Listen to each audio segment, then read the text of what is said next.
Le projet gabonais des nouvelles technologies de l'information et de la communication porté haut et fort dans les grandes tribunes internationales par le chef de l'État gabonais Ali Bongo Ondimba. Retenez que le président de la République a donc quitté Libreville dans la nuit de dimanche à lundi pour prendre part au sommet consacré sur la question en Suisse. L'emprise des commerces et autres ateliers de réparation de véhicules désormais soumis au respect stricto sensu de ce qu'on appelle la zone donc de non edificandi, d'où cette opération du gouvernement dénommée libérer les trottoirs. Et puis la CAN 2012, si le temps nous le permet et si l'élément arrive à temps, eh bien nous en parlerons dans cette édition d'information avec bien entendu cet entretien que le Premier ministre gabonais Paul Biya a eu donc avec le président de la Confédération africaine de football Issa Hayatou qui est dans les murs donc des stades de la République gabonaise. Madame, Monsieur, bonsoir. Vous avez bien fait, bien entendu, de choisir le canal de la première chaîne de télévision pour que nous vous livrions justement ces informations. Et comme je vous le disais au sommaire de cette édition d'information, eh bien, le président de la République gabonaise, Ali Bongo Ondimba, a donc quitté Libreville pour Genève en Suisse. Ces trois pays que le président de la République va donc visiter, trois pays de l'Europe de l'Ouest. Dans la nuit de dimanche à lundi, il a quitté Libreville pour Genève en Suisse. Là-bas, donc, le président de la République va avoir donc des rencontres internationales de très haut niveau. Je ne vous en dis pas plus. Voici le film du départ du président de la République avec nos confrères de la presse présidentielle, Nick Jocelyn Fouba, sur les images d'Hervé Mangumba.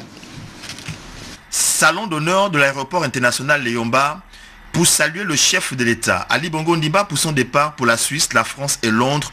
Le Premier ministre, chef du gouvernement Paul Biya, quelques membres de son équipe et le secrétaire général de la présidence de la République, Madame Laure Olga Gunju. Première étape de ce séjour du président de la République dans ces pays d'Europe de l'Ouest, la Suisse, où se tient à partir de ce 24 octobre la conférence internationale sur les télécommunications. Ensuite, la France. Paris abrite cette semaine la 36e session de la conférence de l'UNESCO. Enfin, Londres, le président de la République, Ali Bongo Ondimba, prendra part à une réunion de haut niveau sur les changements climatiques. Face à toutes ces questions, le numéro 1 gabonais fera entendre la voix de notre pays. Vous le constatez, c'est sous une pluie battante que le chef de l'État gabonais a donc quitté la capitale gabonaise pour se rendre en Suisse. En Suisse, je vous le disais, au sommaire de cette édition d'information, il prendra part donc au sommet consacré au NTIC, entendre par là les nouvelles technologies de l'information et de la communication. Voyons tout cela avec Bienvenue Miko sur des images d'Armand Moupende et Cédric Aleka. Où il se pose, le chef de l'État est accueilli par les autorités diplomatiques de Suisse et du Gabon. Le président Ali Bongo Ondimba, qu'accompagnent plusieurs experts et proches collaborateurs, prend part à la conférence mondiale de l'Union internationale des télécommunications. La rencontre de Genève voit la présence du ministre de la Communication. C'est le rendez-vous du donner et du recevoir des nouvelles technologies de l'information et de la communication. L'UIT compte 193 membres à travers le monde. Elle a pour mission fondamentale d'améliorer l'accès des communautés défavorisées aux nouvelles technologies de l'information et de la communication. Durant son séjour suisse, le chef de l'État devrait également avoir des entretiens avec des investisseurs. Voilà, justement, Bienvenue Minko annonce donc le programme de travail du président de la République gabonaise, Ali Bongo Ondimba, à Genève, en Suisse. Alors, on va rentrer dans le vif du sujet pour voir un peu comment cette journée a commencé pour le chef de l'État gabonais, Ali Bongo Ondimba. On note, outre la présence du numéro 1 gabonais, la présence également de plusieurs experts qui prennent part aux travaux. On va retrouver nos confrères de la presse présidentielle qui nous en disent un peu plus. Et sa dimension promotionnelle, l'espace du Pal Expo s'est ouvert aux experts et à tous les officiels de la conférence mondiale organisée par l'IUT. La séance d'ouverture du sommet des leaders sur la large bande a permis de réitérer la nécessité pour tous d'améliorer la vie. Les différents intervenants à la tribune se sont relayés pour traduire la portée du défi numérique à l'image de cet expert gabonais. La large bande est une technologie qui permet de transporter beaucoup d'informations. En réalité, la technologie large bande est une technologie qui permet de transporter tous les supports, que ce soit de la transmission de données, que ce soit de la vidéo, que ce soit du son. Donc la large bande assure ce qu'on appelle la convergence technologique pour permettre de transporter toutes les informations. En quoi la large bande peut être bénéfique pour les populations du Gabon? C'est la construction des réseaux, d'abord des infrastructures, mais c'est leur donner aussi la possibilité de profiter de tous les services, des services à valeur ajoutée.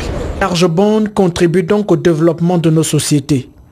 Le chef de l'État a saisi cette opportunité pour des entretiens fructueux avec le docteur Touré Amadou et Carlos Lim de l'Union internationale des télécommunications sur l'avenir et les avantages du numérique dans nos sociétés.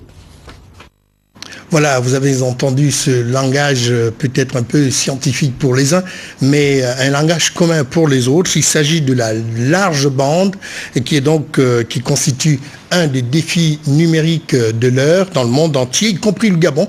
Et voilà le génie créateur de notre pays, exposé justement en Suisse, à Genève en Suisse, je vais dire, là-bas où le président de la République a donc visité ces différentes expositions, y compris bien entendu celle de son pays. Regardons tout cela avec Bienvenue Miko, Armand Mpende, Cédric Aleka, autant pour moi, la presse présidentielle.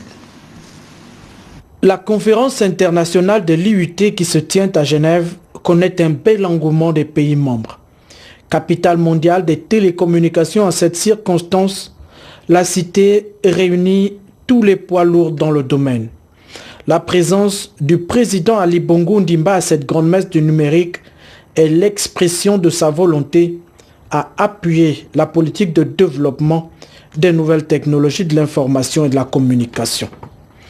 Avec son stand d'exposition, le Gabon entend donc marquer de son empreinte sa présence dans le concert des nations du monde numérique. Le développement des infrastructures de transport de large bande sur le territoire national, le renforcement des capacités humaines en TIC et l'actualisation du cadre juridique et institutionnel sont des chantiers qui s'inscrivent dans la vision stratégique du chef de l'État pour le développement des technologies de l'information.